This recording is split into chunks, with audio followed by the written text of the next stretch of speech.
Audiobook presents Miss Davenport's Christmas by M.C. Beaton. This book is read by Lindy Nettleton. Chapter 1. It was often assumed that members of the Regency aristocracy were free spirits, not bound by the rigid moral conventions of the middle class. But this was certainly not the case in the household of Mr. and Mrs. Davenport, members of the untitled aristocracy.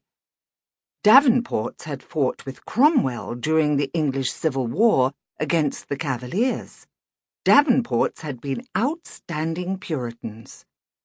Davenports did not celebrate Christmas. Christmas to them was still a regrettable pagan festival. Mr. and Mrs. Davenport had two daughters, Gillian and Amanda. Gillian was 20 and Amanda 19.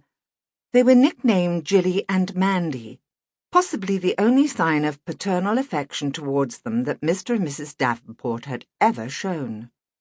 Perhaps, if a regiment of soldiers had not encamped nearby their Yorkshire home, the girl's life would have dragged on in misery under the tyrannical rule of a woman called Abigail Biggs, who was supposed to be their maid, but was more of a wardress.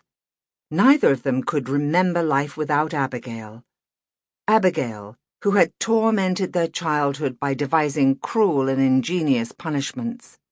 It might be supposed that the girls would be able to chatter together in private, but Abigail, with the consent of the Davenports, saw to it that they had separate bedrooms and were never alone together.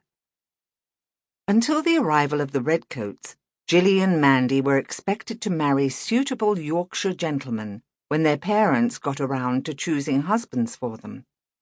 But to the Davenports, a regiment of soldiers meant balls and parties and wild officers who might corrupt their girls by their very proximity. The Davenports believed that loose living travelled on the very wind like an infectious disease. This prompted them to decide to travel to London and open up their little-used townhouse. It was not as if either Gilly or Mandy was to be launched on society. Rather, they were to be kept away from sin until the regiment in Yorkshire moved on. A cruel childhood was not an unusual state of affairs during the Regency, when children were always being brutally thrashed for something or other, some sin either real or imagined. The devil was a presence in every young person and had to be... Sample complete. Ready to continue?